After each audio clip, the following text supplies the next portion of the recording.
Hello दोस्तों, कैसे हैं आप सभी। आशा करते हैं कि सब ठीक ठाक होगा। कैसी चल रही है आप सभी की तैयारी। मैं हरिशंकर आप सभी के बीच पॉलिटी का कुछ अनुच्छेद फिर से ले आया हूँ। 10 अनुच्छेद आज हम लोग डिस्कस करेंगे। उसे डीपली तरीके से 10 अनुच्छेद पे हम लोग चर्चा करेंगे। आर्टिकल 170 से लेके आर्टिकल 180 तक हमें आज डिस्कशन है। 180 तक डिस्कशन है, ये देखना है, ठीक है। अब 180 तक जो डिस्कशन है उसमें ये देखेंगे कि किस अनुच्छेद को कहाँ कहाँ क्या एग्जाम की दृष्टि से देखा जाता है, और एग्जाम में क्या इम्पोर्टेंसी उस अनुच्छेद की है। उसे उस अनुच्छेद को पूछने के पीछे क्या कारण है, ये हम वहां पे समझेंगे। चलिए, तो आप सभी को पता है कि हम पिछले दिनों अनुच्छेद 1 से लेके सफर किए हैं 170 तक, और आज जो सफर होगा 170 से लेके 180 तक का सफर करते हैं, ठीक है बच्चे। और आपके परीक्षा में कैसे एग्जाम में पूछे जाएंगे क्वेश्चंस, उसको हम यहाँ से निकालने और डिराइव करने की कोशिश करते हैं। चलिए, आपके बोर्ड्स पे है आर्टिकल 170, अनुच्छेद 170 से संबंधित बात समझते हैं कि भारतीय संविधान के अनुच्छेद 170 क्या कहता है। भारतीय संविधान का अनुच्छेद 170 में क्या प्रावधान है, इससे संबंधित आपके प्रश्न में पूछे जाएंगे परीक्षा में। तो इस तरह से पूछने के एक तो हमने बताया था आप सभी को कि एक परीक्षा में पूछने का तरीका ये होता है कि अनुच्छेद दे दी जाएगी कि इस अनुच्छेद के अंतर्गत क्या प्रावधान दिए गए हैं, और एक परीक्षा में पूछने का पैटर्न ये है कि ऊपर ही अनुच्छेद के सारे विवरण दे दिए जाएंगे और नीचे आपके जो होंगे किस अनुच्छेद से रिलेवेंट करता है ये अनुच्छेद, ये पूछा जाएगा, ठीक है। तो हम चलते हैं, देखते हैं। इसके साथ ही जो बीच में इनके जो इस अनुच्छेद में जो प्रोविजन दिए हुए हैं, उस प्रोविजन के फैक्ट्स दे दिए जा सकते हैं। उस प्रोविजन के फैक्ट्स के आधार पर देखा जाएगा कि क्या पूछा जा सकता है, ये इंपॉर्टेंट है, ठीक है। चलिए देखते हैं, भारतीय संविधान के अनुच्छेद 170 में विधानसभाओं की संरचना में से संबंधित प्रावधान की गई क्या है। तो बताया जाएगा, परीक्षा में पूछा जाएगा कि निम्नलिखित में से विधानसभाओं की संरचना से संबंधित भारतीय संविधान में किस अनुच्छेद में उल्लेख किया गया है। तो आप क्या बताओगे बच्चे, आर्टिकल 170, क्या 170 में विधानसभाओं की संरचना। चलिए थोड़ा सा एक रिवाइज के पॉइंट्स आपसे देख लें। अभी जल्दी से कमेंट में करके बताइए कि आर्टिकल 170 तो आप जान लिए विधानसभा, लेकिन अब विधान परिषद की किस अनुच्छेद से संबंध है, जल्दी से आप कमेंट में बताइए। हम आपको पढ़ा चुके हैं, क्या इसमें 170 में एक माइनस कर दें तो क्या आप पहुंच जाएंगे वहां, जल्दी से कमेंट में बताइए। चलिए, तो ये भारत में विधानसभाओं की जो संरचना होगी इससे संबंधित 170 में प्रावधान किया गया। क्या है प्रावधान, ये कहा जा रहा है कि राज्य के भीतर स्थित जो क्षेत्रीय निर्वाचन क्षेत्र में सीधे जो सदस्य निर्वाचित होते हैं, उन सदस्यों की जो निर्वाचन होगा तो सदस्य की जो संख्या होगी राज्य की जनसंख्या द्वारा निर्धारित की जाएगी। जो निर्वाचित सदस्य होंगे उनका निर्धारण कैसे होगा, उनका निर्धारण जो राज्य के अंतर्गत जो जनसंख्या होगी उनके जनसंख्या के ऊपर निर्धारित की जाएगी, ठीक है। अब बात यह है कि कौन करता है इनका निर्धारण, तो एक परिसीमन है, इनका परिसीमन किया जाता है। परिसीमन एक आयोग है जो इनका परिसीमन करता है। तो यहाँ प्रावधान किया गया कि अनुसूचित जाति अनुसूचित जनजाति के लिए आरक्षित सीटों का भी प्रावधान किया गया है, ठीक है। आरक्षण सीट भी है, हाशिए पर भी। हाशिए का अर्थात यह है कि जो आर्थिक रूप से सामाजिक रूप से पिछड़े हैं वो, उसमें लोकतंत्र में सभी को आगे बढ़ने का अधिकार है, तो सरकार के माध्यम से इन्हें आरक्षित की जाती है सीटें, ये है। अब बात करें कि विधानसभा में सदस्यों की कुल संख्या की बात करें तो आपको पता है कि विधानसभा में सदस्यों की कुल संख्या 500 से अधिक नहीं हो सकती। इसके साथ ही ये बात है तो 60 से कम भी नहीं होनी चाहिए।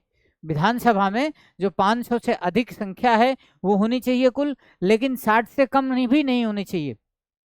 लेकिन कुछ अपवाद में विधानसभाएं ऐसे हैं, जैसे अगर हम विधानसभा की अपवाद की बात करें तो गोवा में जो विधानसभा है, गोवा विधानसभा में 40 ही सदस्य हैं। अब जाहिर सी बात है, जब जनसंख्या ही कम होगी तो जाहिर सी बात है उनकी सीट भी।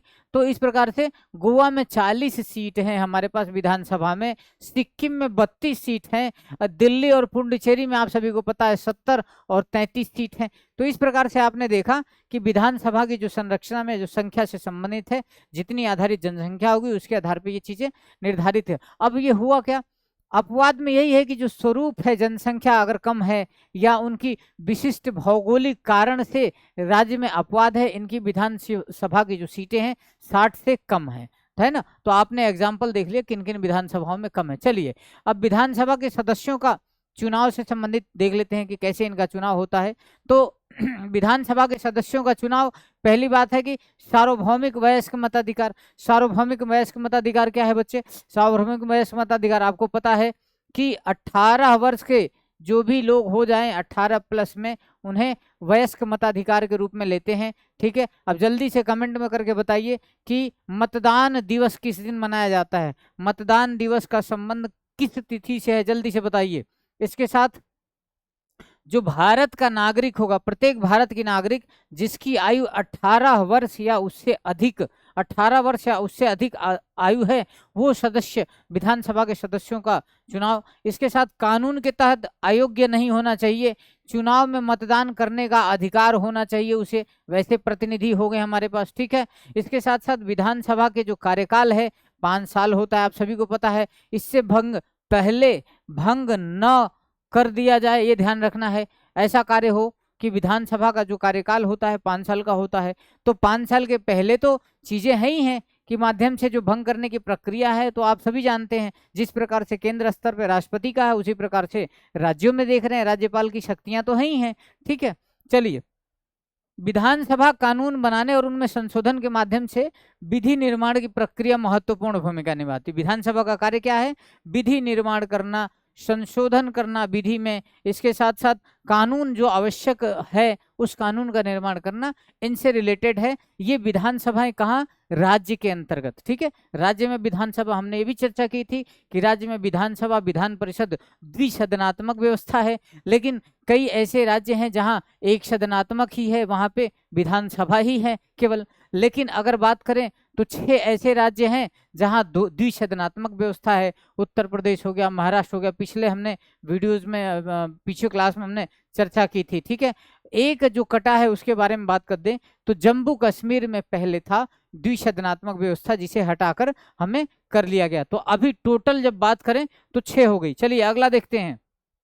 ये सभी विधानसभा के जो सदस्य हैं जनता के हितों के लिए प्रतिनिधित्व करते हैं, जनता की प्रतिनिधित्व करते हैं, और जनता के माध्यम की जो जनता की चिंताएं हैं इनका ही समाधान करने के लिए विधानसभा में कानून बनाते हैं, और उनके कार्यों का ही जवाबदेही ठहराती है, क्योंकि जब ये प्रत्यक्ष रूप से चुने जाते हैं जनता के माध्यम से, तो रिप्रेजेंट तो जनता को ही करेंगे। चलिए अगला अनुच्छेद है 171 आर्टिकल में कहा जा रहा है कि विधान परिषदों की संरचना। ठीक है, विधान परिषदों की संरचना 171 में विधान परिषदों की संरचना है। तो क्या है? संरचना और गठन से है।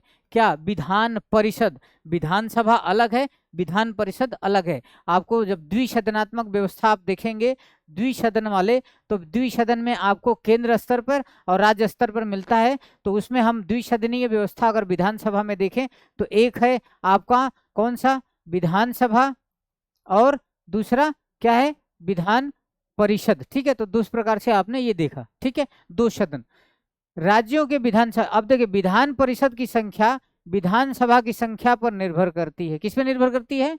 विधानसभा पर निर्भर करती है। ठीक है, जिसकी सदस्यता विधानसभा में कुल संख्या के 1/3 सीमित है या न्यूनतम 40 सदस्य अनिवार्य है। ठीक है, इस प्रकार से आपने देख लिया 40 सदस्य अनिवार्य है। विधानसभा के जो सदस्य होते हैं उनका जो चुनाव होता है आनुपातिक प्रतिनिधित्व प्रणाली और एकल हस्तांतरणीय मत के उपयोग करके अप्रत्यक्ष रूप से चुनाव किया जाता है। ठीक है, जो विधान परिषद है ये ध्यान रखिए। ठीक है, जो विधान परिषद की इसके साथ ही वर्तमान में देखें तो उत्तर प्रदेश में द्विसदन है, बिहार में द्विसदन है, महाराष्ट्र में द्विसदन है, कर्नाटक और आंध्र प्रदेश के साथ साथ तेलंगाना सहित कुल 6 राज्यों में विधान परिषदें हैं। तो विधान परिषद कुल कितने राज्यों में है बच्चे? 6 राज्यों में। कौन कौन से राज्य हैं ये याद कर लीजिए, क्योंकि पूछा जा सकता है निम्नलिखित में से किस राज्य में विधान परिषद है या नहीं है। ऑप्शन दे देगा ABCD, उसमें एक नहीं ऑप्शन दे देगा राज्य का, तो उससे आपको सचेत हो जाना है। इसके साथ ही कोई और का ऑप्शन दे देगा, उससे भी सचेत हो जाना है कि है या नहीं है। तो इस प्रकार से क्वेश्चंस बनाए जा सकते हैं, कोई दिक्कत तो नहीं है। परिषद के चुनाव और नामांकन की प्रक्रिया जो विविध प्रतिनिधित्व सुनिश्चित करने के लिए करते हैं कि उनकी क्या बनाई गई योजना, जो विविधता प्रतिनिधित्व है, ठीक है। तो इसमें आपने चुनाव की देख लिया कि परिषद का चुनाव और नामांकन की प्रक्रिया कैसे होती है। आर्टिकल 172 में देखते हैं कि विधान परिषद की संरचना, ठीक है। तो विधानसभा का कार्यकाल पहली बैठक की तारीख से 5 वर्ष निर्धारित है। विधानसभा का कार्यकाल पहली बैठक से लेकर 5 वर्ष निर्धारित है, जिसके बाद स्वतः ही भंग हो जाती है। अगर जिस पहली बैठक जब हुआ है उसके बाद हो आखिरी, तो वो स्वतः ही भंग हो जाएगी। और जब तक कि इससे उद्घोषणा न किया जाए तो पहले भंग न कर सकते। जब तक से उद्घोषणा नहीं होती है राज्यपाल के माध्यम से तो भंग नहीं होता है। राज्यों में ये ध्यान रखना है। इसके साथ ही अनुच्छेद 172 में ये भी प्रावधान है कि संविधान के अनुच्छेद 365, अनुच्छेद 356, अनुच्छेद 356 के तहत इमरजेंसी भी घोषणा। आज देखिए 25 जून में भी इमरजेंसी लगाई गई थी। जल्दी से कमेंट बताइए कि 25 जून में को इमरजेंसी किसके माध्यम से और किन किन कारणों से लगाई गई थी। जल्दी से किसने लगाया था इमरजेंसी? ठीक है, भारत में राष्ट्रीय आपातकाल घोषित हुआ था 25 जून को कि 26 जून को। आप जल्दी से देखिए और कमेंट में बताइए। तो अगला क्वेश्चन है कि विधानसभा का कार्यकाल बढ़ाया जा सकता है।